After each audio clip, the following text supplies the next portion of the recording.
Mirad que nadie os engañe por medio de filosofías y huecas sutilezas, según las tradiciones de los hombres, porque el Señor nos dice, y estad siempre preparados para presentar defensa y que sean entendidos en los tiempos. No os conforméis a este siglo, sino transformaos por medio de la renovación de vuestro entendimiento, para que comprobéis cuál sea la voluntad de Dios, agradable y perfecta.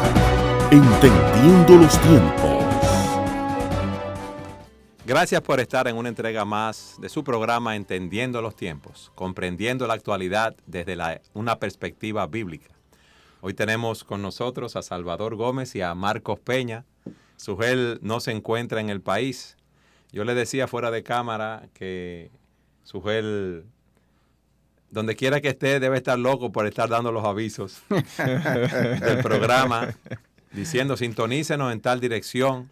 Pero sí queremos decir y dar las gracias a aquellos que nos sintonizan en República Dominicana, México, Colombia, Estados Unidos, Venezuela, Perú, Argentina, Ecuador, Chile, Costa Rica, Bolivia, Puerto Rico, Paraguay, España, El Salvador, Uruguay, Guatemala, Nicaragua, Honduras, Panamá, Brasil, Canadá e Italia. Gracias por estar con nosotros. Gracias por apoyar su programa Entendiendo los Tiempos.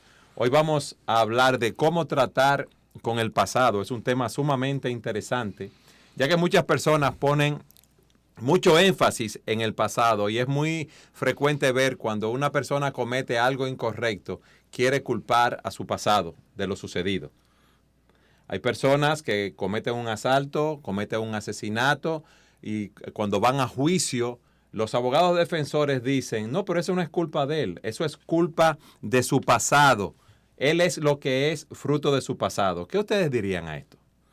Eso es una muestra más del impacto que la psicología y las diferentes posturas psicológicas tienen sobre las personas.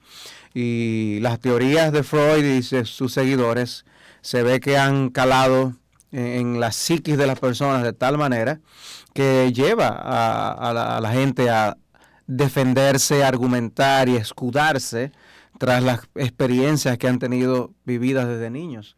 En otras palabras, lo injustificable tiende a ser justificado, pero no porque ellos encuentran una razón de peso o que los defienda con solidez. Sencillamente es una manera de practicar lo que Adán hizo con Eva en el huerto del Edén cuando pecó por primera vez, y es echarle la culpa a otro. Bueno, ¿qué puede haber algo más fácil que yo echarle la culpa a mi niñez, echarle la culpa a mis padres o a algo, una experiencia que yo tuve en el pasado? Es una forma de huir a la responsabilidad. Es una forma fácil de escapar a mi culpa. Lo mismo hacen personas que tienen adicciones. Hay personas que son alcohólicas, hay personas que son fumadores, hay personas que usan drogas y dicen que ellos lo hacen para olvidar su pasado porque su pasado fue algo sumamente frustrante para ellos. Es que yo no puedo librarme de mi pasado. Bueno, lo que nosotros vemos en las Escrituras es que ciertamente el pasado tiene incidencia en la vida de la persona, tiene influencia y forma ciertos puntos de vista, afecta de determinadas maneras, pero siempre hay la posibilidad de escapar del pasado, sobre todo que Cristo vino a librarnos de nuestro pasado. Sí, hay personas que para ellos todo es el pasado. Sin embargo, hay otro tipo de personas que nunca hablan del pasado. Sí. Como si el pasado no tuviera ninguna incidencia sobre ellos. Y es bueno uno poder enfocar para poder tratar con el pasado desde una perspectiva bíblica. Es como dice un autor, el pastor Steve Byers, que luego recomendaremos su libro, que el pasado puede ser tu gran amigo o un gran enemigo, depende cómo tú trabajes con él. ¿Qué ustedes opinan de eso? Que es interesante, me parece a mí, como un pecado como el orgullo puede hacernos ir a uno de los dos extremos. Algunos saluden mucho a su pasado porque su orgullo no les permite decir, no, yo soy el culpable, no fue lo que yo viví. Sin embargo, otros, por el mismo pecado de orgullo, se van al otro extremo y no quieren hablar de su pasado porque no quieren reconocer errores que han cometido. No quieren reconocer cosas en las que ellos sencillamente actuaron mal y ahora están cosechando el fruto de eso, pero prefieren echarle un manto y olvidarlo. Sí, porque no todas las experiencias del pasado son negativas y en Cristo debemos aprender cómo trabajar con esas experiencias negativas. Ciertamente. Al traer el tema de cómo nosotros podemos lidiar con el pasado, no debemos caer en el error de pensar que nosotros estamos absolutamente en contra de que una persona relacione un estado presente con lo que ocurrió en el pasado, ¿no? Nosotros asumimos que ciertamente hay cosas del pasado que nos afectan. Yo soy lo que soy en parte por cosas que yo hice, lo que yo estudié. Si yo soy un músico y me estudié por años eso, parte de lo que soy hoy es por lo que me preparé, estudié y practiqué en el pasado. Y eso puede ser tanto para cosas buenas como para cosas negativas. Y lo que nos atañe más principalmente con el tema que estamos tratando hoy es poder nosotros tener una relación aún con ese pasado negativos, por experiencias que en la providencia nos hace pasar por aflicciones, tribulaciones, dificultades que nos marcan en la vida. Y cómo nosotros podemos seguir hacia adelante y no vernos enchonclados, por así decirlo, en una arena movediza de la que no podemos avanzar, porque sencillamente yo viví eso en el pasado. Uh-huh. Y cómo podemos tener esperanza, cómo podemos nosotros aferrarnos a la cruz de Cristo, cómo podemos nosotros mirar a las promesas que tenemos en la palabra de Dios para lidiar correctamente con cualquiera que haya sido la experiencia que tuvimos en el pasado. Sí, y hay victorias, por ejemplo, que nosotros hemos obtenido en el pasado que nos ayuda para enfrentar situaciones presentes. Ustedes recuerdan el caso de David cuando su padre lo manda a llevar comida a sus hermanos que estaban peleando en el ejército de Israel. Y allí estaba Goliat, que tenía intimidado a todos los soldados de Israel, desafiándolo a pelear. ¿Qué dice David? Yo voy a pelear con ese hombre, yo lo voy a vencer en el poder de Dios. Y le dicen, pero tú eres un muchacho, un joven, tú no tienes fuerza para enfrentar a ese gigante. Y David les recordó cómo él en su cuidado de las ovejas, defendiendo a las ovejas, él enfrentaba leones, enfrentaba osos y él libraba a las ovejas de las manos de esos depredadores y cómo Dios lo había protegido y pensando cómo él había hecho esas cosas, estaba dispuesto a enfrentar a ese gigante. ¿Por qué? Porque Dios en el pasado lo había ayudado y él le había dado fuerzas. Él sabía que en el presente lo iba a ayudar para enfrentar esa situación. A mí me ha pasado en muchas ocasiones que me encuentro con un problema presente, una situación X, laboral, eclesiástica, familiar, y recuerdo cómo Dios en el pasado me ha ayudado en diferentes situaciones y cómo hemos obtenido la victoria. Y recordar el pasado en ese sentido me ayuda para yo ir adelante. ¿Tú ibas a decir algo, Sí, Marcos? que tú has introducido un elemento interesante, porque normalmente cuando hablamos del pasado, en un contexto como el que estamos tratando, uno siempre piensa en el pasado negativo, en el pasado pecaminoso. Sin embargo, nuestra vida, aún en un mundo caído, está llena de luces y sombras. Por momentos tenemos experiencias difíciles, pero también tenemos experiencias de la gracia de Dios obvia en nuestras vidas, nosotros recibiendo de su mano. Y es interesante cómo para Dios es importante el pasado, tanto que nosotros vemos continuamente en el Antiguo y en el Nuevo Testamento que Él instituye celebraciones para recordar el pasado. Es una forma de decir, en el presente, es que es el mismo Dios. Hasta aquí nos ayudó Dios, mira lo que hizo por nosotros. Fíjate cómo instituyó la Pascua. O sea, para Dios era importante y esa debe haber sido una experiencia de verdad extraordinaria. Lo que pasó allá con las plagas, la muerte de los primogénitos, el cruce del Mar Rojo, todo eso. Dios dijo, yo quiero que ustedes recuerden. Y yo quiero que ustedes recuerden para que ustedes sepan el Dios que ustedes tienen. Es así. Y el pasado, recordar el Dios poderoso en el pasado, es algo que Dios quería que los recordaran para que les diera fuerza y confianza en el mismo Dios que les asistía en el presente. Es así, mira, está el caso de Job. Job era un hombre rico, con muchas posesiones, tenía sus hijos, era un hombre piadoso. Job es afligido, él pierde todo lo que tiene, su familia, pierde sus posesiones, pierde su salud. ¿Qué le dice la esposa de Job? Maldice a Dios y muérete. ¿Y qué le dice Job?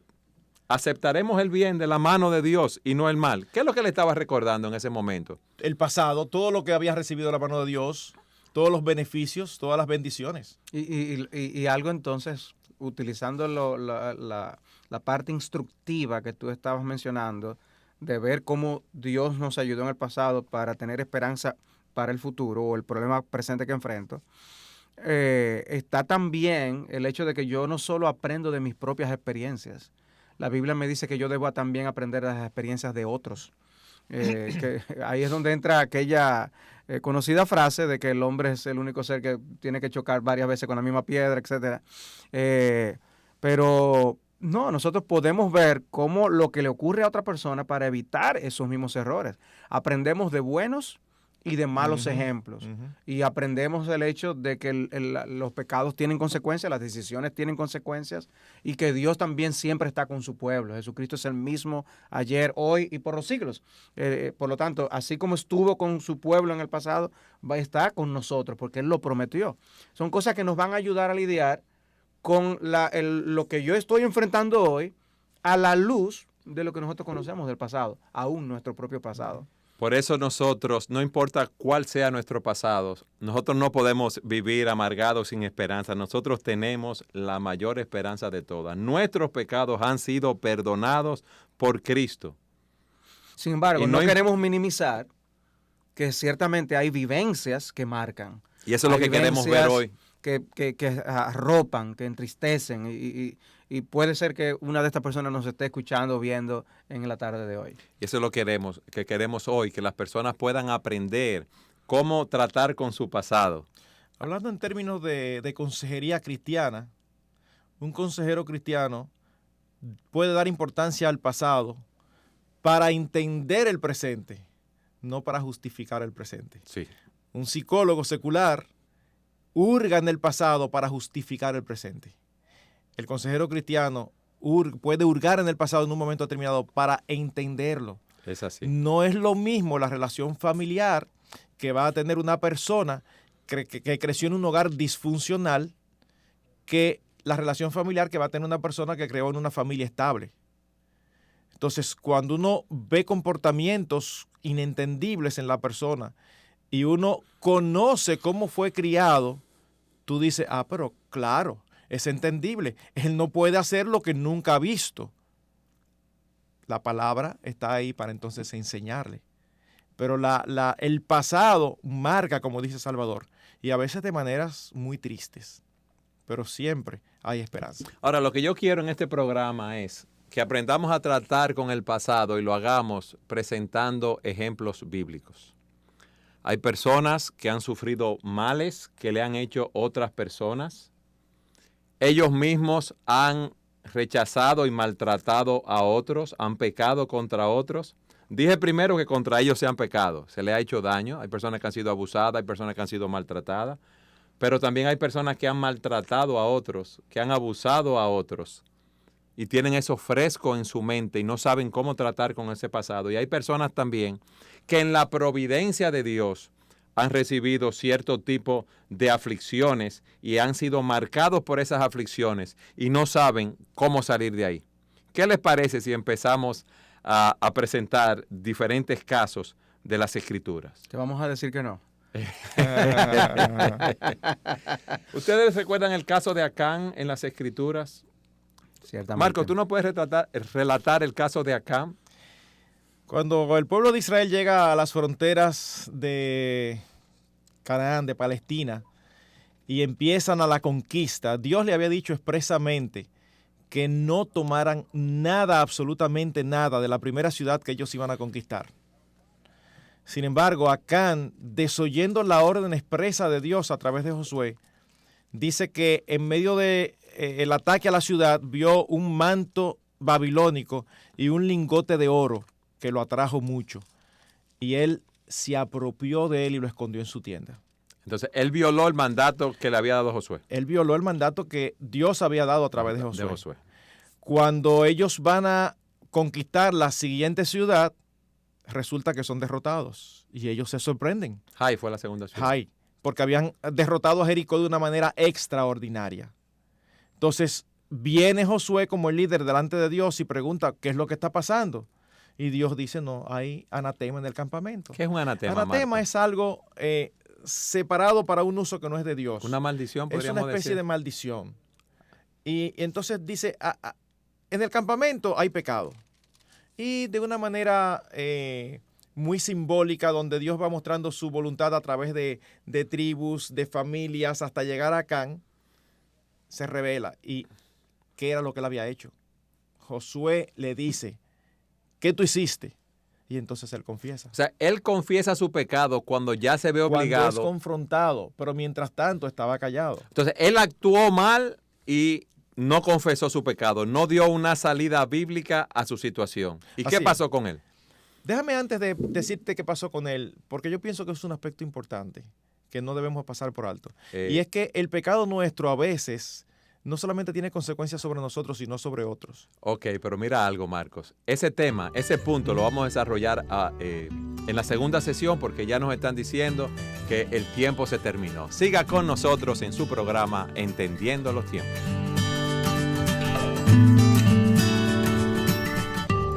Para aquellos que nos sintonizan ahora, estamos hablando de cómo tratar con su pasado y estamos presentando ejemplos bíblicos de personas como el caso de Acán, que había pecado, que había sido hecho lo malo y no lo había confesado. Y tú te quedaste ahí, Marcos, en ese punto de Acán, sí, y vas a dar una nota. Yo hice un paréntesis porque creo que es importante.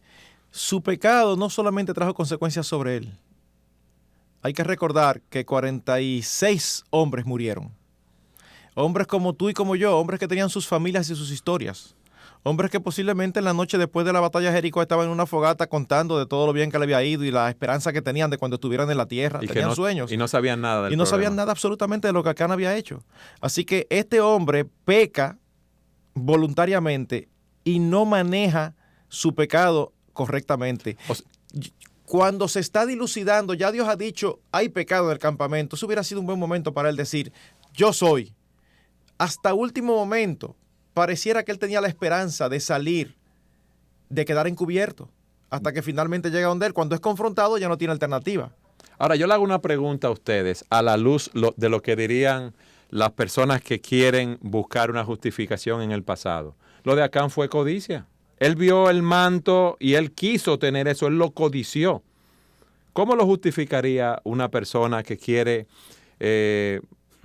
presentar a Acán como que eso fue algo del pasado, que en su niñez no tuvo dinero, no tuvo un manto y quería un manto así? No, eso es pecado.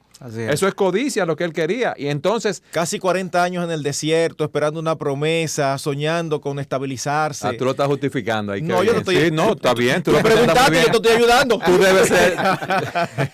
No, pero eres muy buen psicólogo. Dime más, tú lo presentas muy bien. Explícame eso. ¿Cómo tú justificas eso? Precisamente, o sea, 40 años en el desierto, una promesa. Es muy fácil hablar de una promesa, pero tira 40 años atrás en tu vida. Y el manto estaba ahí, él lo estaba viendo, la promesa estaba lejos. ¿Quién sabe todo lo que había esperado y todo lo que había soñado? Ve el manto y dice, bueno, déjame empezar yo a organizar mi futuro. Y guardar este manto en mi tienda para cuando lleguemos a la tierra prometida yo tener ya este dinerito aquí, vamos a decirlo así. Entonces, si hubiera en esa época la visión psicológica que hay hoy, posiblemente apareciera alguien que empezara a justificar y a decir que hay que entenderlo, porque del pobre tenía tanto tiempo esperando. Además era un padre de familia. Era un padre de familia, sobre todo, eso es un argumento muy dominicano, era un padre de familia, entonces él necesitaba. La realidad era codicia, él codició ese manto, él quiso tenerlo y él entonces reaccionó mal porque no confesó su pecado. Solamente confesó cuando ya no le quedaba alternativa. Cuando lo descubrieron. Descubierto. Y mira las consecuencias que cosechó. Uh-huh. Bien, otro ejemplo que podemos ver en este caso es el caso de Noemí. Así es, ese se encuentra en el libro de Ruth. Es una historia que tiene su propósito y su fin en su ubicación en la historia de la redención. Muchas personas pueden verlo simplemente como un libro de una historia romántica, pero la verdad es que aquí se muestra la vida de cómo entra la vida de alguien que, siendo de Moab, alguna tierra pagana, viene a formar parte de la genealogía misma de nuestro Señor Jesucristo. ¿Cómo ocurrió eso? Providencialmente, diríamos nosotros. Llega una hambruna, un tiempo de escasez en la tierra de Palestina, que fuerza a la familia de Noemí, su esposo, con sus hijos, a irse a estas tierras, a buscar mejor vida, como nosotros podemos decir. Y es estando allí donde ella lo pierde prácticamente todo. Entonces ella se queda prácticamente con alguien que la quiere acompañar, que es Ruth. Pero la manera en que Noemí evalúa su propia vida es la misma manera como muchas personas ven la vida al día de hoy. La gente dice, yo sí soy una persona con mala suerte. Ella lo dijo, pero con otras palabras. Ella dijo, no me llaméis Noemí, sino llamadme Mara, porque en grande amargura me ha puesto el Todopoderoso. Yo me fui llena, pero Jehová me ha vuelto con las manos vacías. O sea, ella estaba con su corazón entristecido. Pero uno puede entenderlo. Déjeme hacer un paréntesis ahí. Ellos van a la tierra de Moab, se va con su esposo y sus hijos se casan con moabitas, su esposo fallece, sus 2 hijos fallecen y ella vuelve con una de sus nueras, exacto, una moabita, a la tierra de Palestina. Esa es la situación. Pero obviamente, o sea, a su pueblo ya vuelve. Pero ella aún le ha dicho a Ruth, no, ni vengas conmigo, ¿no? Sí, pero que aquí hay un aspecto que yo quiero destacar, Salvador. Fíjate cómo en el caso de Acán, él era culpable de su situación porque él robó el manto babilónico. Él había hecho un mal. Él fue la persona que rechazó a otro, que lo hirió, que abusó de otra persona, que le robó el dinero, que lo maltrató. Y él no confesó su pecado y fue juzgado por eso. En este caso vemos cómo Noemí viene y en la providencia de Dios, sin ella haber cometido, ¿verdad?, falta en ese sentido, pierde a su esposo, pierde a sus 2 hijos, no consigue la prosperidad que esperaba encontrar en la tierra de Moab y vuelve entonces a Palestina. Es bueno hacer esa aclaración para que veamos este caso. En el caso de Noemí, su pasado era real, pero ella no era responsable. Exactamente. Ella era responsable de cómo reacciona a su pasado. Así es. Entonces, ¿cómo ella reacciona a su pasado, Salvador? Obviamente llena de amargura, o sea, llena de amargura contra Dios. Es el hecho de cómo una persona puede perder su negocio porque la prima del dólar cambia bruscamente, o aún por otra razón. Porque le robaron en sus inventarios, porque los impuestos lo acabaron. No fue por nada mal hecho, no fue por un pecado particular. Sencillamente las circunstancias conducen a una situación de pérdida insoportable.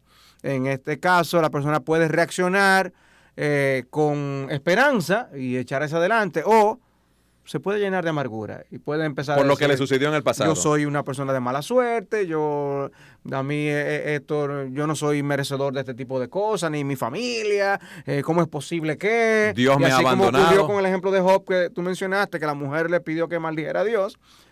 Nosotros podemos albergar en nuestro corazón ideas incorrectas acerca de Dios. Ideas incorrectas por nuestros sentimientos en medio de la aflicción. Pensando, atribuyendo a Dios despropósitos, malas intenciones o aún maldad. O sea, el hombre peca contra Dios, atribuyéndole a Dios pecado, atribuyéndole a Dios malas intenciones, atribuyendo a Dios crueldad incluso. ¿Cuántas personas no habrán oyendo el programa, viéndolo a través del internet, que tienen esa amargura contra Dios? Porque las cosas no han salido como ellos esperaban. Y para nosotros hoy en día, y me quiero poner del lado de las personas que estén escuchando el programa, puede resultar muy fácil usar los ejemplos bíblicos porque conocemos cómo la historia termina. Nosotros sabemos cómo termina la historia de Job, y él comenzó muy mal, pero la verdad que terminó con una experiencia gloriosa de mayor conocimiento de Dios. ¡Qué maravilla! O nosotros podemos aún leer esta misma historia de Ruth y de Noemí, y vemos también cómo Dios intervino para luego llevarla a formar parte, ¿no?, de lo que vendría a ser parte de la historia del Redentor de Israel. Pero ¿y qué de una persona que no conoce precisamente cómo van a terminar los detalles de la vida? Bueno, nosotros no podemos conocer los detalles de la vida, pero nosotros sí podemos estar seguros de una cosa. Como con Job y como con Noemí, Dios está en control. Y Dios está llevando las cosas a un curso determinado, donde nosotros no somos los protagonistas principales, donde Dios es la figura central, donde su Hijo Jesucristo es el Rey de la historia y donde Él es el que merece toda la gloria. A nosotros nos buscan como actores secundarios, de esos que son rellenos muchas veces, y formamos parte de la historia de la redención. Pero Dios dice que Él tiene sus fines de bien y no de mal, sus propósitos de bien para con su pueblo. Y aún como dice Romanos 8:28, que a los que aman a Dios, todas las cosas ayudan a bien, incluyendo, o precisamente incluyendo, esas experiencias negativas que vienen a nuestra vida. No, Noemí, tú no tienes que amargarte. Tú puedes levantarte y considerar al Dios que había actuado antes y que ahora todavía está actuando en tu vida. Ahora, ¿qué vino a su vida? Lo más grande que pudo haber llegado, el conocimiento del Dios de Israel. Así es. Por medio de la aflicción. Entonces, a veces son las experiencias negativas las que nos llevan a tener los privilegios más grandes de nuestra vida. Es así. Yo quisiera enfocar otro lado de la historia, y es el hecho de que hay un pasado real, pero nuestro pecado hace que nosotros hagamos una interpretación incorrecta. Noemí dice, yo me fui llena y regresé vacía. En primer lugar, ella no se fue llena porque se fueron de ahí por el hambre que había. Sí. En segundo lugar, ella no regresó vacía porque regresó con Ruth. Nosotros tenemos por nuestro pecado la tendencia de maximizar lo malo y minimizar lo bueno. Un ejemplo que tenemos en las Escrituras muy obvio es el ejemplo del pueblo de Israel. El pueblo de Israel, cuando está ya camino a la tierra prometida, en un momento determinado se cansa del maná. Y entonces empieza a menospreciar el maná. Nada sino este maná ven nuestros ojos. Una cosa que en el Nuevo Testamento nosotros vemos cómo ellos se gloriaban de ser la única nación que recibieron pan del cielo. Algo glorioso. Ellos amanecían y tenían la comida ahí. Lo estaban menospreciando. Pero lo peor de todo, que causa hasta un poquito de indignación, hasta que nosotros recordamos que somos iguales, es cuando ellos dicen, nosotros nos recordamos de los pescados, los puerros, los melones y todo lo que nosotros comíamos en Egipto. Y uno dice, pero bárbaro, y tú no te recordabas que ustedes salieron de Egipto porque lo estaban maltratando, comían porque lo estaban matando en Egipto. Exacto, le estaban matando a los niños. En otras palabras, ellos estaban diciendo, yo me recuerdo de lo que yo comía cuando yo era un esclavo. Entonces, óyeme, ¿cómo tú vas a maximizar aquellos detallitos que están dentro de un contexto malo? Nosotros tendemos a hacer así. Pues somos así. Cuando nosotros decimos, y yo no sé por qué a mí me ha pasado esto, y uno empieza a quejarse. Pero espérate. Detente y haz una lista de todo lo bueno que tú has recibido de Dios. Y tú te vas a dar cuenta que la mayoría de las personas tienen un pasado más lleno de las bendiciones de Dios que nosotros consideramos bendiciones que de aquellas que no las consideramos bendiciones, porque aún las aflicciones son bendiciones de Dios porque son para nuestro bien. Bueno, recuerda el caso de Jacob. Jacob mismo pensó en un momento dado que él dice que todos estaban contra suya. Sí. Pero no era así. Y era Dios obrando. Dios obrando poderosamente liberando a su pueblo. Totalmente diferente a la actitud de José. Exacto. Que mientras más bien lo hacía, peor le iba. Sin embargo, en todo tiempo permaneció fiel. Ahora, y firme. déjenme hacer algo. Yo tengo que poner orden, porque cuando los pastores están hablando se inspiran y empiezan entonces a traer todas esas experiencias y todos esos textos. Yo quiero continuar con el programa. ¿Ustedes me lo permiten? Dejamos. Lo que pasa es que fuera de cámara, él dice, entonces ustedes abundan. Entonces, cuando uno abunda, él empieza a restringir a uno. Es que es el privilegio yo cortarlo aquí. ¿Ustedes me entienden? Hemos visto el caso de una persona que actuó mal en el pasado, no confesó su pecado y recibió las consecuencias de esto en el caso de Acán. Hemos visto el caso de Noemí, una persona que en la providencia de Dios sale de su pueblo con su esposo, sus hijos, a Moab buscando mejor vida. Y en la providencia de Dios, su esposo y sus hijos mueren, están sus dos nueras y una de esas nueras la quiere acompañar. Ella era inocente de lo que le pasó, en ese sentido, en la providencia de Dios, pero reaccionó mal cuando llegó.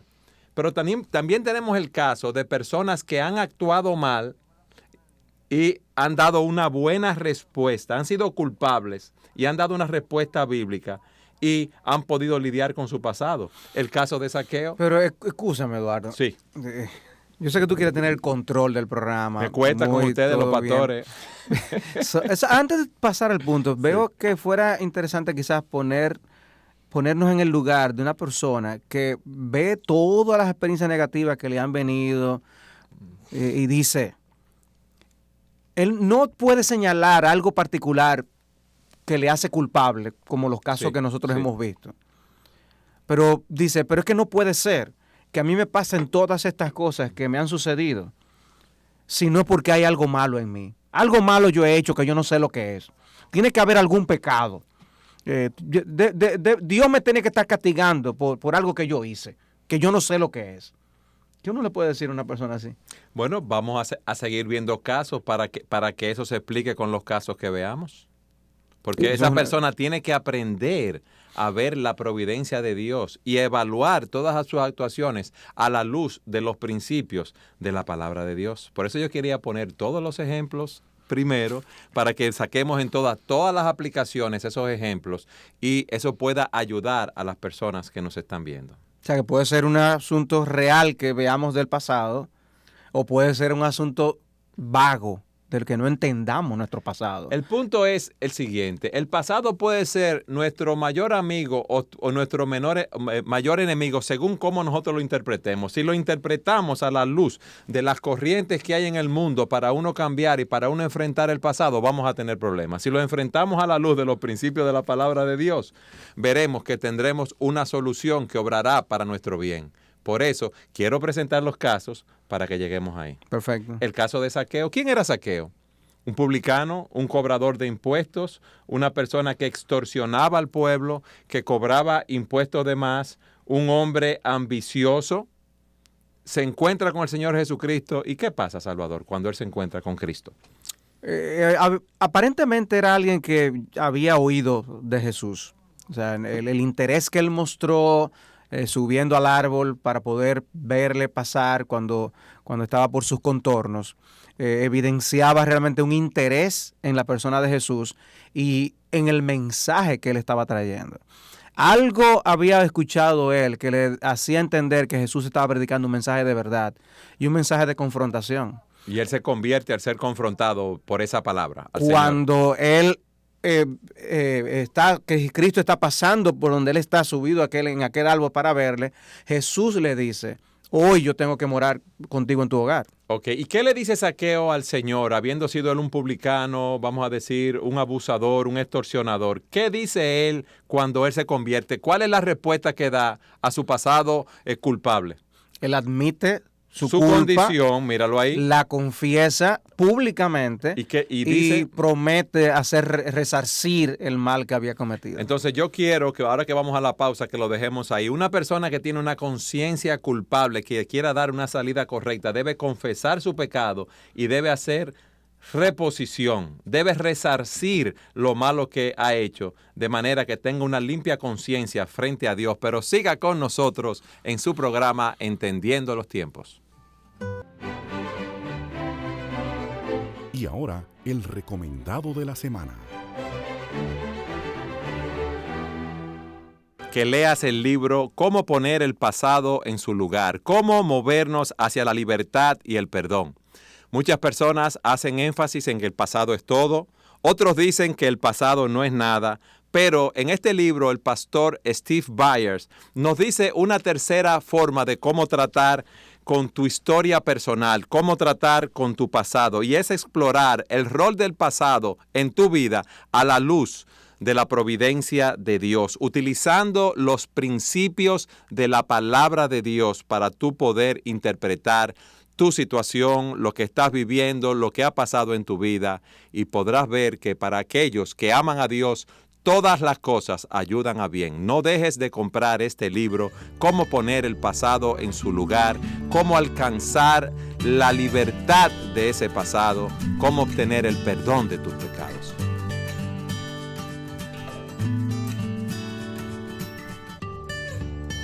Salvador, en el segmento anterior veíamos el caso de Zaqueo, una persona que había actuado mal, que era un cobrador de impuestos, que abusaba de las personas, que inclusive cobraban impuestos de más, en cierto sentido extorsionaban a las personas del pueblo. Y él vio al Señor, el Señor lo llama, le dice que va a morar en su casa, él sigue al Señor y dice que él va a hacer reposición de lo que había hecho mal.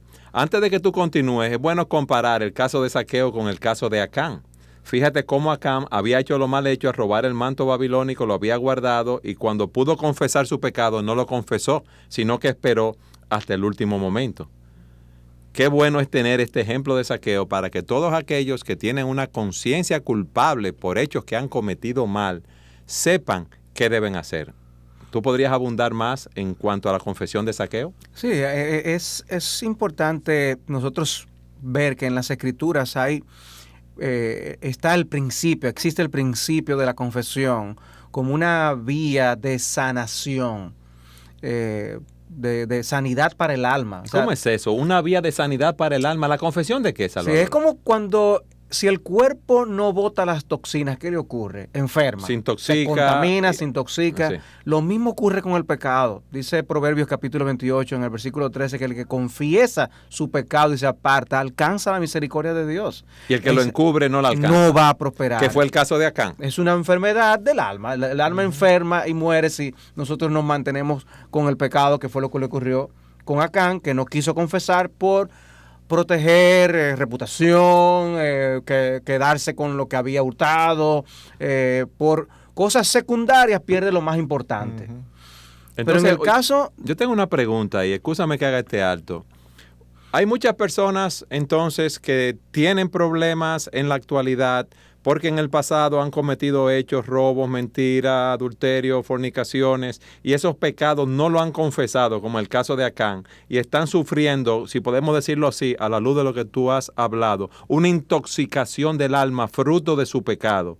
Y esa comida, vamos a decir, que le cayó mal, debe ser expulsada, y es expulsada mediante la confesión. Así es equivalente, por crudo que suene, pero es una especie de vomitar el pecado. Entonces, en el caso de Zaqueo, que confesó, hay una sanación, como tú dices, pero si él se hubiera quedado con su pecado, queriendo justificar que él extorsionaba a la gente, que él cobraba impuestos de más, que él les robaba, porque él en su niñez vivió muy pobre y ahora quería ser rico, entonces nunca va a ser liberado. Sí, o todo el mundo lo hace. En mi familia todo el mundo hizo eso o algo. Ya lo justifica, se queda con su pecado. Y sufre las consecuencias de Acán, vamos a decirlo así.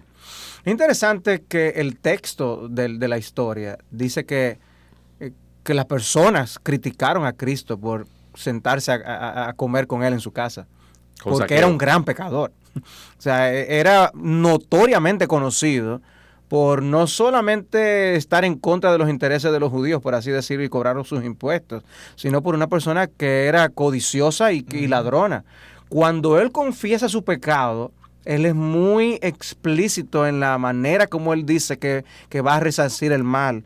Él dice que puesto en pie, dijo al Señor, a Cristo, como si fuera una declaración solemne: he aquí, Señor, la mitad de mis bienes doy a los pobres, y si en algo he defraudado a alguno, y a lo mejor estaban ahí presentes, se lo devuelvo cuadruplicado. Pero mira qué interesante, él no se justifica. Si yo he defraudado al que yo defraudé, yo le voy a devolver lo de él. Y Cristo entonces dice: hoy ha venido la salvación a esta casa. O sea, Cristo vio esa acción como acorde con un alma que ha sido rescatada de su pecado. Su pasado no podía atraparlo de tal manera que se perdiera para siempre, porque Cristo es redentor hasta de nuestro pasado. Bien, entonces ahí vemos el ejemplo de Acán, que no confesó y recibió las consecuencias, había pecado y no hecho lo malo, no confesó su pecado, fue forzado a confesar y fue juzgado. Tenemos el caso de Zaqueo, que vio su culpabilidad, que no se justificó, que no ocultó su pecado, que lo confesó y obtuvo el perdón de sus pecados. Anteriormente habíamos visto el caso de Noemí, que en la providencia de Dios había perdido a su marido y a sus hijos y había vuelto amargada, si podemos decir así, quejándose contra Dios. Yo quiero que veamos otro caso que en la providencia de Dios una persona se enfermó y cómo reaccionó a esa enfermedad, que es el caso de Pablo. Dice 2 Corintios 12 que Pablo había orado muchas veces porque él tenía un aguijón en su carne, no se sabe específicamente cuál es este aguijón, que había orado 3 veces al Señor que le quitara ese aguijón de su carne y el Señor no se lo había quitado.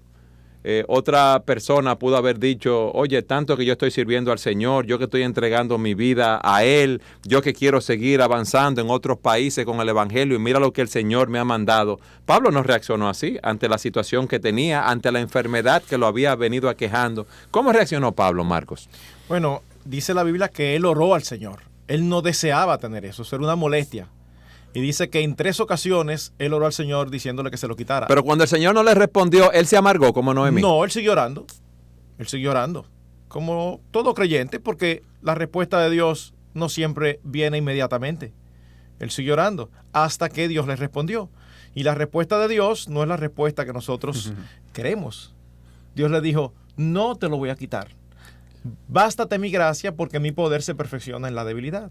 Y ahí vemos el corazón de un hombre que quiere hacer la voluntad de Dios. ¿Y qué dice Pablo más adelante en la epístola? Bueno, cuando Dios le dice que su poder se perfecciona en la debilidad, dice él, no, pero si esa debilidad mía es una ocasión para que tú seas glorificado, no, pues no hay problema. Seguimos adelante. Seguimos adelante. No se habla más del asunto. Con todo el aguijón que tengo en la carne, cualquiera que sea.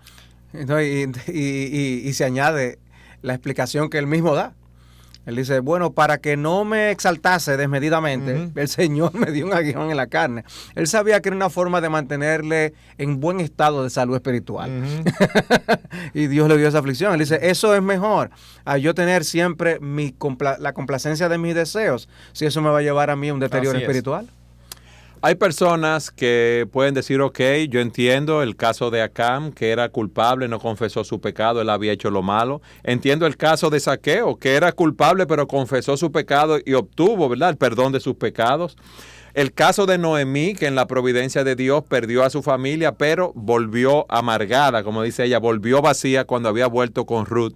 Y tenemos el caso de Pablo, que en la providencia de Dios tenía un aguijón en su carne y reaccionó viendo la providencia de Dios en su vida. Y alguien puede decir, todos esos ejemplos están muy bien, pero mi caso es diferente. Yo tengo personas a mi alrededor que me hostigan. Yo tengo personas a mi alrededor que me maltratan. Yo tengo un esposo que me hace la vida imposible. Yo tengo una esposa que me hace la vida imposible. Mis hijos son unos rebeldes. A mi jefe le ha cogido conmigo. Me quiere botar del trabajo.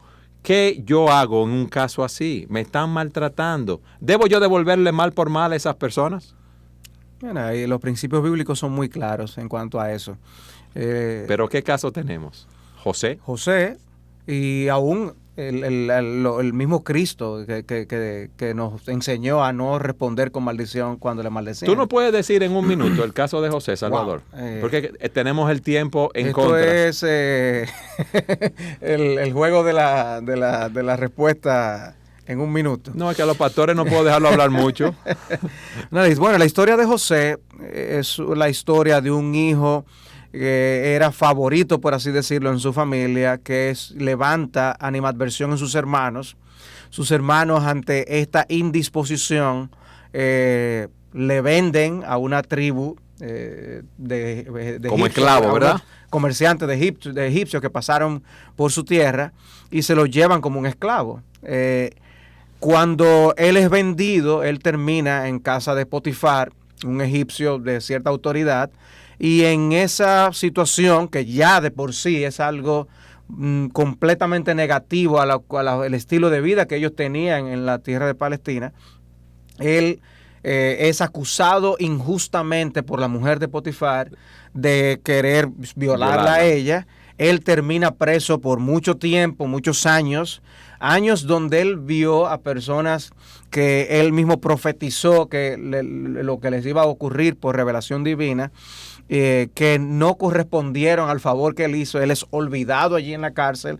O sea que él es vendido, él es acusado falsamente, él es olvidado por personas que él mismo ayudó y sigue preso y las cosas no le salen bien hasta que él finalmente es liberado por el segundo la en el trono. razón de que le interpretó un sueño a Faraón, y esto le lleva a una posición de autoridad junto con el Faraón.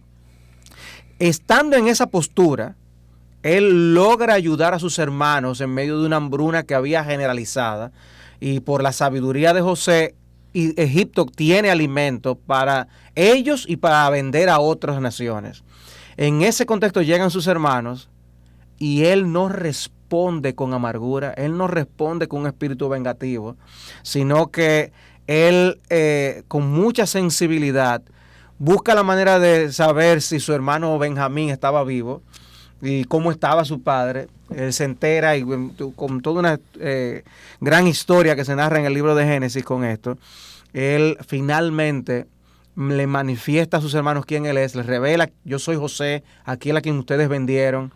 Y lo que les hace él es bien a ellos. Le hace Preserva bien a sus hermanos, a su familia, y los trae a vivir con ellos, y les aclara que Dios fue quien estuvo detrás de todos esos eventos para proteger a su pueblo y para que luego esto se convirtiera en la nación de donde vendría el Mesías. Entonces, ante el maltrato de sus hermanos, Él no devuelve mal por mal.